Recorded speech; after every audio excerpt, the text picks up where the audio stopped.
welcome back to Fresh Off the Broke. Fresh Off the Broke is about personal experiences growing up Asian American in a predominantly white community, Asian media, and Asian pop culture in general. Race has always been a sensitive topic. Every day, the debate over race. With our podcast, we intend to shed light on the experiences of first-generation Asian immigrants, not put them on a pedestal. We understand that race isn't everything, but there should be acknowledgement of people of color, the knowledge gap, and the racial divide that will ideally be broken. Now that that's out of the way, let's get into the episode. Today's topic is comparison is the thief of joy.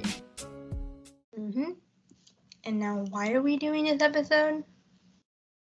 Instead of something more Christmassy related during this time of year. Well, I don't celebrate Christmas. And I don't got a lot to say about it. And I'm also the Grinch, so. As you may recall from the last episode, and if you haven't listened to the last episode, Shameless check plug. it out. Hey, this is not a shameless plug. It is a smooth transition. A good segue. Sure. Sure? Yeah.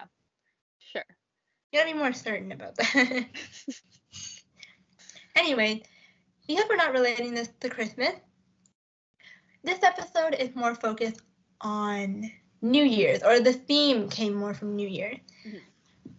So, comparison is the thief of joy, if you don't know, is, I guess, this old saying in English, basically saying that when you compare yourself to other people, or when you compare people to other people, or just things in general, you're always going to just feel like there's a lacking in something, just like the saying, the grass is always greener on the other side, where something that someone else is doing always seems better than what you're doing and whatnot. New Year's is a time where a lot of people gather together, they make goals, resolutions. It's a time of reflection, in a sense. Mhm. But along with the winter holidays, like I said earlier, gathering, you see a lot of your relatives. You know, there's the meme, well, this isn't really the winter holiday, but there's the meme about Thanksgiving where you see some of your racist uncles or something, and then all hell breaks loose. And so with family gatherings, especially Asian family gatherings, there's always this weird comparison game going on. Almost a competition. Almost.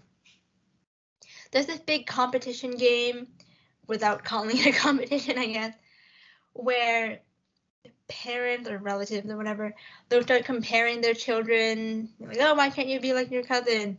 Or even this weird game where parents, they will ask each other about their children, and then instead of saying something like, oh, my kid's better than yours, they'll just state facts and then use that almost like bullets in a way, you know, like shots fired, and then shoot back, and then just they continue until someone says something the other one can't beat. So for example, oh, what's your kid doing? My kid is studying engineering. Oh, my kid is gonna be a doctor. Oh, really? Well, my engineering kid is studying at MIT. Well, my doctor kid is studying at Harvard, and then it just keeps going. Yeah, well, my kid has a full scholarship. Yeah, and like, oh, my kid, blah, blah, blah. My kid is, has a Nobel Peace Prize. Yeah. And then the best part is the kids are normally like severely depressed and just sitting there watching this happen, being like, why are you fighting on my behalf? I'm not happy. Yeah, and because of this, there's this huge pressure on the children to always be, I don't know if I want to say the breadwinner of the family, but almost just like the number one star of the family, or at least their branch of the family. Because this way, they're not always being compared to, they don't always have to think about or keep up with what their cousins are doing. Because, oh no, my cousin just won a competition. Maybe I gotta sign up for one now. Yeah.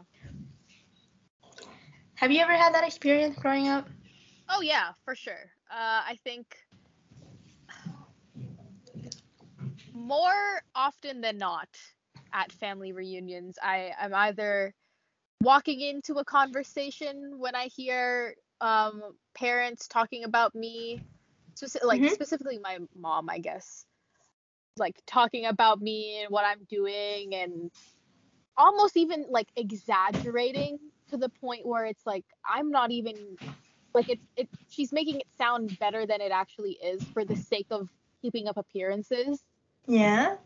And I finally come to the point where I'm old enough and like, I can fend for myself in a way where I'll butt into the conversation and be like, actually, I'm not doing that, because at this point it's almost ridiculous at the things that she like tries to quote unquote compete with her verbal bullets in a way. It's just yeah. What does she say? Well, it's always like, oh, my daughter got into this university, she's studying this, she's doing this class, like look how smart this is. And then sometimes she'll even like call me in to like double check, and I'm like, Mom, you don't even know what you're talking about. Like, stop doing this. It really makes me uncomfortable. So yeah. I understand that. Is it like, for example, you're taking an English class, but then she's saying that you're taking this ancient Latin text class? Yeah, or she's something? like, oh, and she's writing a book in a different language. It's like, no. And it's high honors. Yeah, like that. Like, no, I'm not doing that. Yeah. What about you? For me, I don't see a lot of my relatives often, and so it doesn't happen as much. I guess that's a good thing. And with the relatives I do see often, my cousins, they're not great, and so I don't have a lot to be compared to in the least. I don't mean this in an obnoxious way. It's just objectively. I could never imagine hearing someone tell me to be more like my cousin. At least the cousin that I see all the time.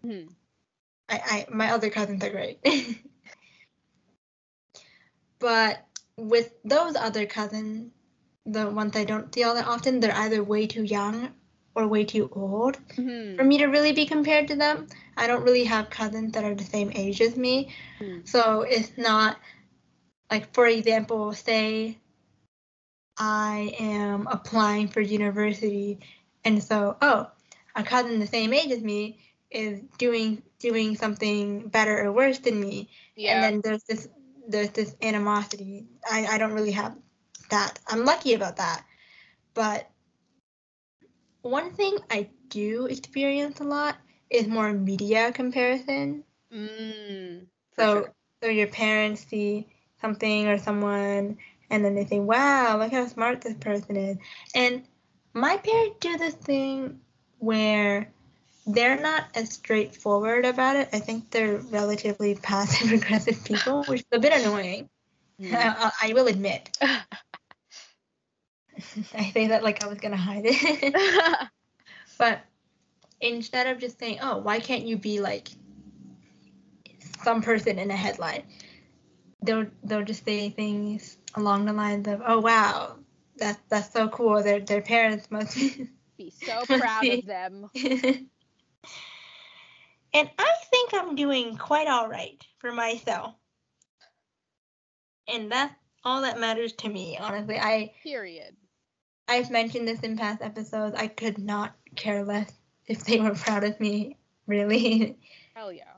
If they said it to me now, it wouldn't really be like a, oh my gosh, tears rushing down your face. You've never said this before, which this is a reaction that some people have, and that's perfectly okay. For me, if they said that randomly one day, at this point, I'm so far separated from that it would just be like, they just told me, they said a word. They just said, like, cool. Oh, I bought a book today. Like, okay. Cool. What's for dinner? Yeah. You know, like. Yeah. Yeah. See, I would say that I also am the same, but I remember this specific instance where I was like, there was a whole thing and I was very emotionally drained, and my Mm-hmm. dad said it, and then I was fine. And then I went to school and my friends were like, "Are you okay?" And then I retold the story, and when I retold the story, I just broke down. I mean, that's very understandable. The three, wait, one, two, I'm proud of you. These 4 words carry a lot of weight for Yes. Asian kids because they never hear it. Yes. And so people respond differently. Some people, when they hear it, they will bawl their eyes out, and I understand that. For me personally, I moved past wanting to hear it, and I'm not saying that you constantly are like, oh, are y'all proud of me? Tell me you're Yeah. proud of me. That I'm sure that's not the way you are. Yeah. And just for me, I just started telling myself, you know what? You're doing just fine.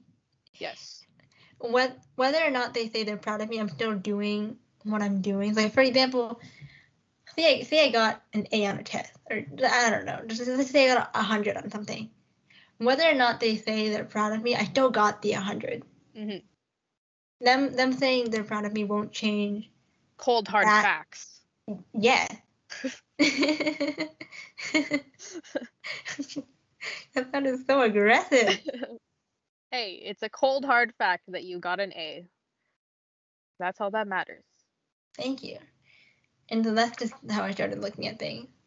Similarly to what I said about words carrying a lot of weight a while back, like I think might have been 2 years ago, but relevant to the topic today, I was on Baidu, which is a Chinese search engine, and I was scrolling along the feed and I saw a poll asking what's the most hurtful phrase in the world. And you guessed it. I'm sure you were correct. Look at their kid was voted number 1. Oh man, that hurts. Can you believe that? This is on. Imagine if you were on Google and they had a feed where you could also look at discussion posts as well as search for things on top. Because Baidu has this thing where underneath the search engine, at least on the mobile app, you can scroll through other media, for example, news and stuff like that. You don't have to search for something to have recommendation. You have general recommendations already. And so this poll must have been seen by so many people. And that was the result.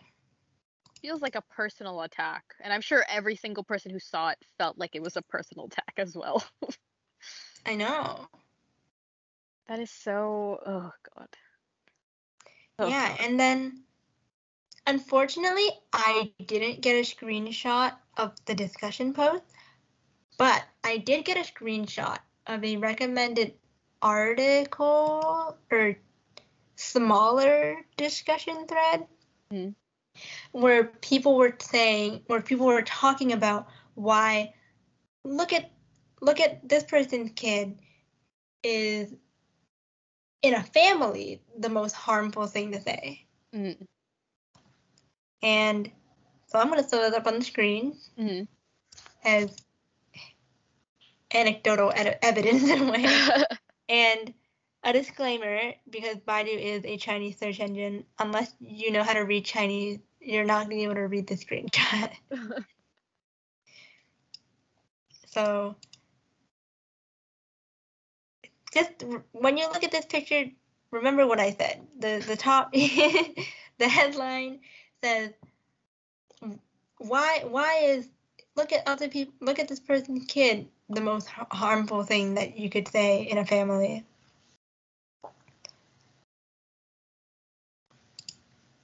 It makes me feel terrible. Just hearing that. Not even hearing the phrase "look at their kid," just the fact that so many people think this way. Yeah. And we've mentioned this in the past about how it's nice to know that you're not the only one, but sometimes it makes you really sad to know that you're not the only one. Yeah. Because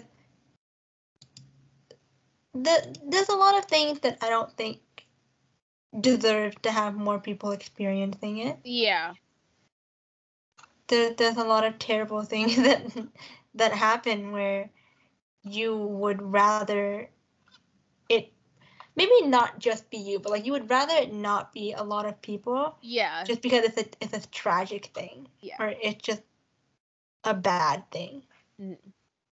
Looking at the other side of that, though, it's bad that this mindset gets passed down onto the kids, or I guess in this case, like people like us, because then it turns into them comparing all the bad things that their parents have done, and it becomes like a pain Olympics or something. Like, oh, well, my parents actually did this, and it was 10 times worse than what your parents did. Like, why is that a competition now? Like, isn't this what we're complaining about?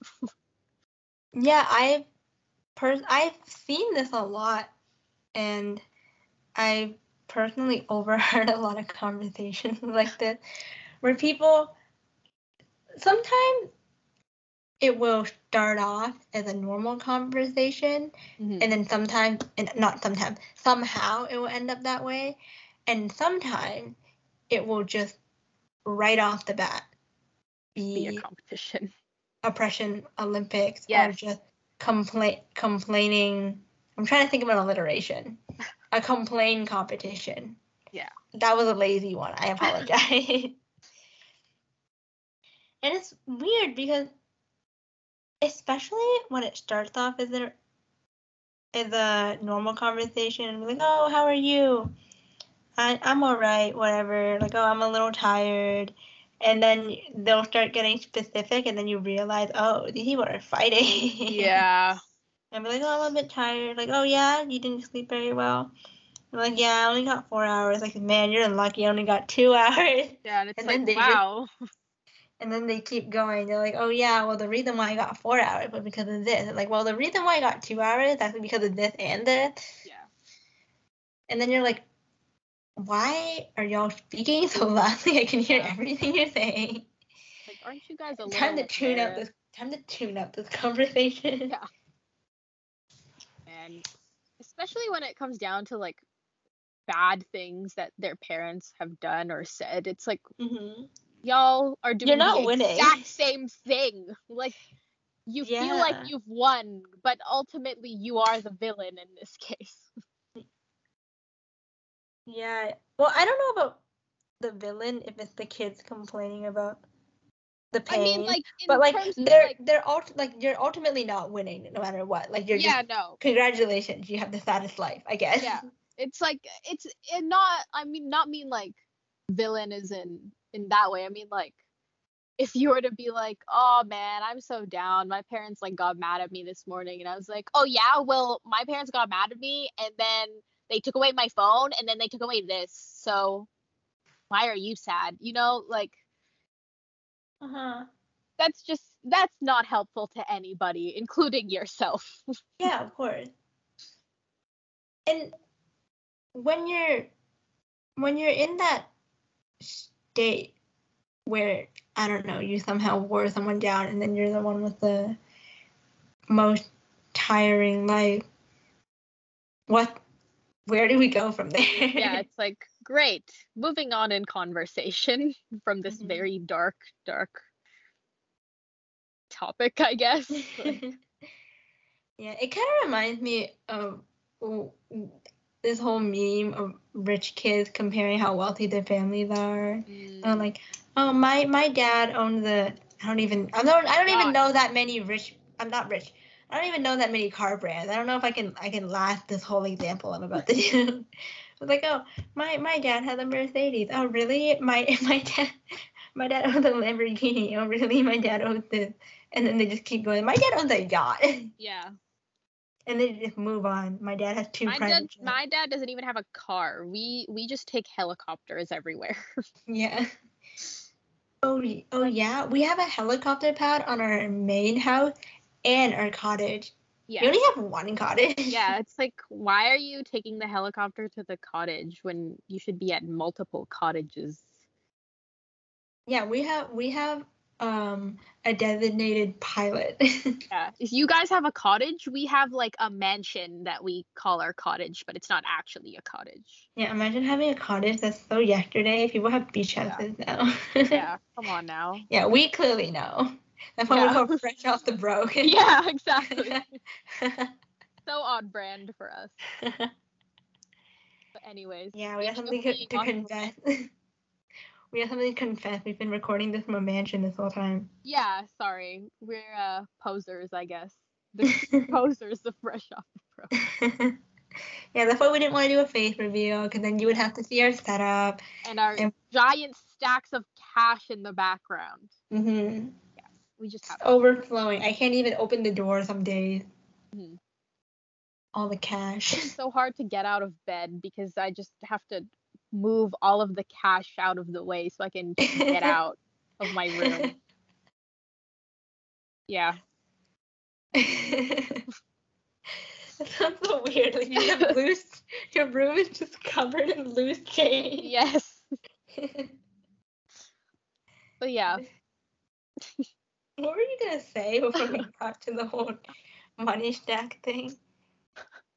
I was gonna say that the whole comparing the bad things to other people is like what we do, except we're crying together. Like, it's not a competition. It's like, let us sit together in solidarity with each other and be sad.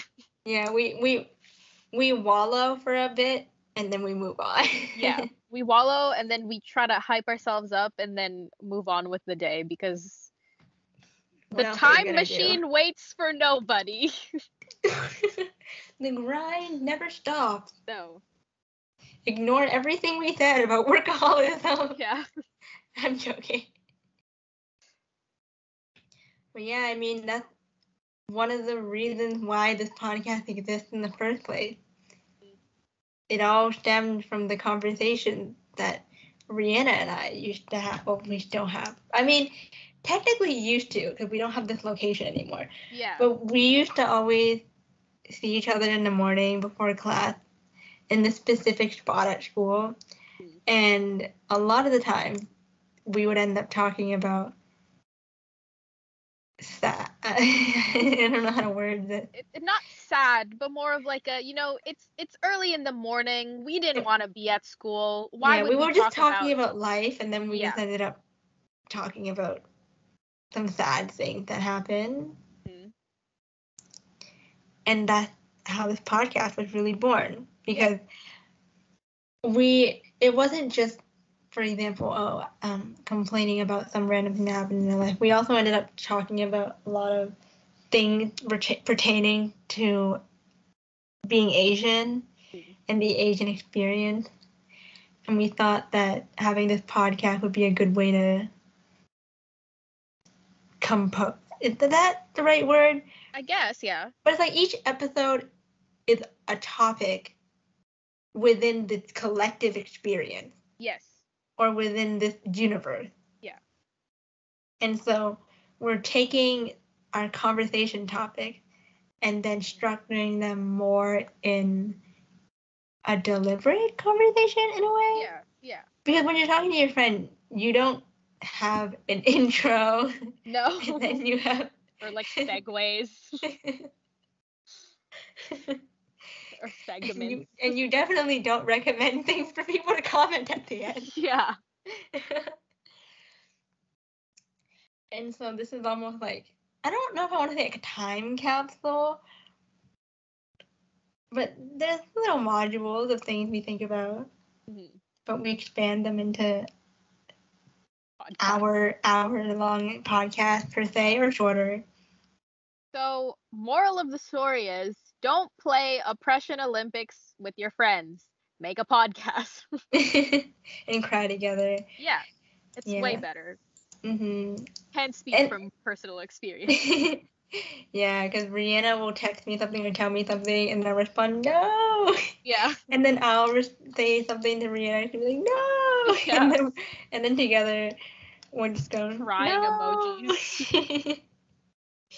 Yeah, I can throw this up on the screen, but for the longest time, we still use this emoji, but we've also moved on a little bit to expand other emojis. But the one sounds so Gen Z. But this one emoji that just reigned supreme during our sad hours, or just, I don't even know if I can say hours. I feel like it was just whenever in the day. Yeah. There would be this one sad emoji that we would send where it was this person kind of looking down, very pensive. Is it pensive? Is that how you pronounce that word in English? Pensive. Pensive, yeah. I think that's what it's called, the pensive emoji, and it's looking down, very sad. Like contemplating life. Dejected. Yeah. Disappointment in self. Disappointment in experience. Yeah. Unable to change things. Yeah. We just start crying. Yeah. I mean, on brand for real this time. Yeah. It's a nice way to, well, at least like personally for us, it's a nice way to, I don't know if I want to say let out your emotions, but it's a nice way to communicate how you feel. Yeah. Because, it's a good outlet. Mm-hmm. Because we're not invalidating each other, but we're also not enabling each other in a way. Yeah. You know, it's not like, oh, yeah, let's just be sad forever. Yeah. But it's more, oh, that really sucks. And like, this thing that happened to me really sucked. This thing that happened to you really sucked. Man, life. Anyways. Yeah, let's get lunch. Yeah. Yeah, straight up. Yeah. I appreciate that we had that in the beginning. Yes. Very grateful. We don't have that spot anymore, but no. That spot has moved on to, yeah, it has evolved essentially. Our DMs, our text messages. Yeah. Mm-hmm. You know, I am actually very glad that we have, I guess, matured enough to talk about how this is a very sad thing and that it exists, but we also aren't letting it affect us as much as it did. It made us. Yes. It did. But we're not giving it the same power. No. That it had during the origin story. Not the origin story. Yeah. Like how I said that I don't care if my parents say they're proud of me because I've made it just 4 words in my head now. Yeah. Which ultimately that's what it boils down to. Just words. I mean, it's so much easier to say that, obviously, but like still. Listen, it took me a long time to get to this point where I'm very attached from it. And you don't have to be attached from it. This is just the way that I'm choosing to live with it because of the way my family is. Like there are families that come around and they say, "Oh, I'm so proud of you," and then conflict resolution. the story comes back into what is it called? Falling action. I have before the idea. story the when you're in English where everything class goes and they downhill before it ends. Well, oh no. Okay, whatever. I just mean the story is starting to end and then the lessons are being learned. Oh. And so some parents come around and they say they're proud of you and then you realize that maybe they care a bit. For me, they're the type of people where they say, "Oh, I can never change. I'm too old to change." I'm like, "Oh, okay." Then this group assignment, I'll do it myself. Yeah. This group assignment is a solo assignment now. Yeah. And so I have to do all this healing on my own. Pulling the weight on your own, essentially. Yeah, basically. Okay. And You so still passed with flying colors. thank you. I appreciate that. To anyone listening, we're proud of you. I mean, we are. I'm Yeah. proud of you. I'm proud of you as well, Rihanna. Oh. I'm gonna go log off real quick and cry for a little and come back on. I'm proud of you. Thank you. I don't like the energy we've created in the studio today. However, I am proud of you too. Thank you. You see? How easy was that? I hope that people listening can hear how uncomfortable I am with the phrase because I am. But it was worse. There has been character development. I assure you. Tiffany knows this. Yes, I've seen things. You make it sound so bad. It's for the content. I'm kidding. This is not content. I mean, this is technically content, but this is not like for the content. Yeah. Smash that like button. Smash that like button because we're proud of you. Watch, or before you finish watching, not before Before you you even start the video, like and subscribe. I used to get confused by that, because how do you know if you want to subscribe to someone before you watch the whole video? Or at least before you get to know them. Yeah, like take me out to dinner first type attitude, you know? Yeah. Going back to us being proud. You know, you should tell your friends or tell people you're proud of them. And I don't mean that in the sense of, oh, just tell them for the sake of telling them, but if you're a parent out there listening, you don't have to have done something world changing or life changing to have someone be proud of you. If you, and I mean at the same time, you don't have to have someone be proud of you for you to be proud of yourself. Yeah. You can fully do something that was very hard or very challenging or just something you care deeply about and be proud of yourself for doing it. Mm-hmm. You don't have to know how to ride a bike perfectly the first time and then only then can you be proud of yourself. You can be proud of yourself for trying to learn how to ride a bike and then be proud of yourself for continuing to learn how to ride a bike and then be proud of yourself for learning how to ride a bike. I hope that makes sense. It does. I mean, I'll never know because I don't know how to ride a bike, but that is not the point.